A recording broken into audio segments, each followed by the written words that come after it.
Hello everyone, and welcome to Wordy Tales. Today, we have a heartwarming story about discovering your own strengths and how practicing with dedication can lead you to success. It's a wonderful reminder that we all have unique talents, and with the right mindset, we can excel in anything. Along the way, we'll also learn some new words and sentences to improve our English in a fun, engaging way. So make sure you stay with us until the very end.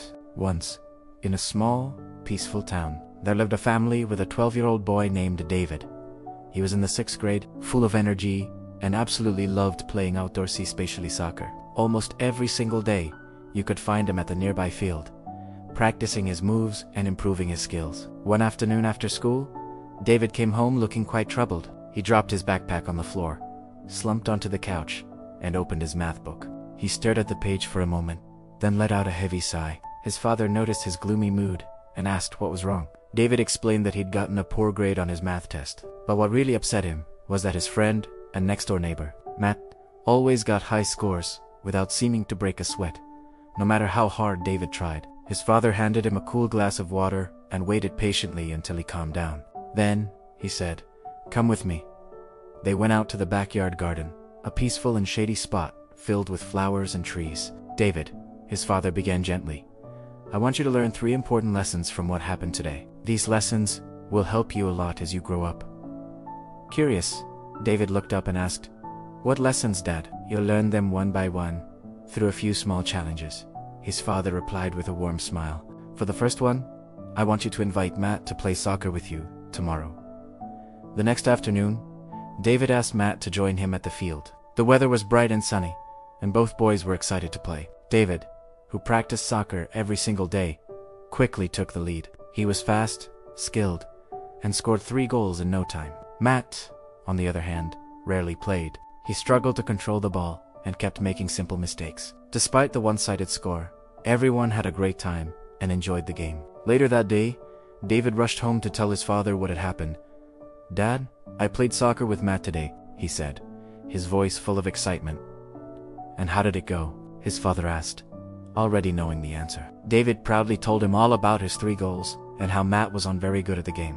His father nodded thoughtfully. "You see, David, Matt may not be a great soccer player, but he's brilliant at math. And you might struggle with math, but you shine on the soccer field. Everyone has different strengths and weaknesses, and that's perfectly fine."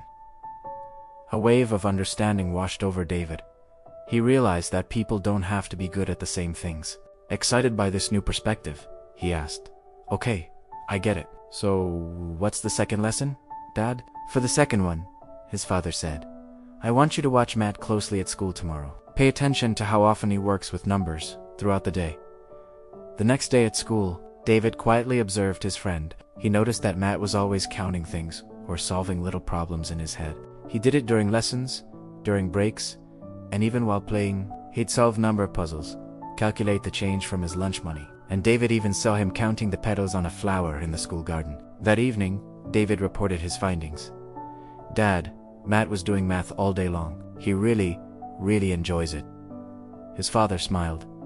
"That's the second lesson. Matt is good at math because he practices it constantly, even when he doesn't have to. If you want to get better at something, you must keep practicing just like you do with soccer. Real improvement comes from consistency." David nodded, thinking deeply. He realized that he could probably get better at math or anything else, really, if he practiced it regularly and found some joy in the process. "All right," he said eagerly. "I'm ready." "What's the third and final lesson?"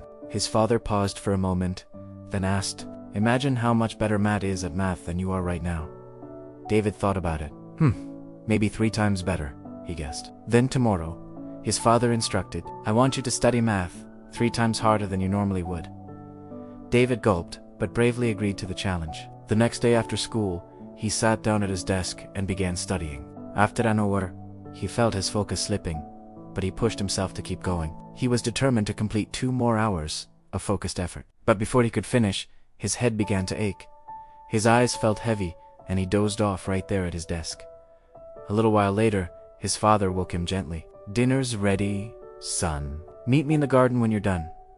Feeling disappointed in himself, David went outside. "I'm sorry, Dad," he said quietly. "I tried my best, but I got so tired that I fell asleep."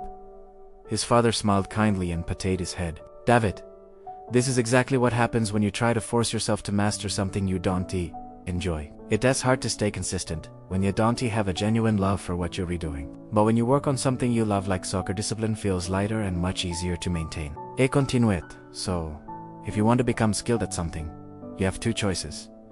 Either study what you love, or learn to love what you study. David listened carefully, letting the words sink deep into his heart. He promised himself he would remember these three powerful lessons forever. From that day on, David looked at learning in a whole new way. He still played soccer with all his passion, but he also started to approach his math homework with more patience and curiosity. Whenever he struggled with a problem, he reminded himself that everyone learns at their own pace. He knew that practice and enjoyment were the true keys to growth. Over time, his grades in math started to improve. Not because he suddenly became a genius overnight, but because he learned how to keep trying, how to enjoy the challenge, and most importantly, how to respect his own unique rhythm of learning. And that's our story for today. We learned that everyone has their own unique strengths, that consistent practice is what builds skill, and that having a passion for what you do makes all the hard work feel easier. Remember, learning English or anything else can be fun and rewarding when you approach it with love and consistency. So keep listening, keep learning, and keep growing. Thank you so much for watching, and we'll see you in the next story here on Wordy Tales. Don't forget to like and subscribe for more stories.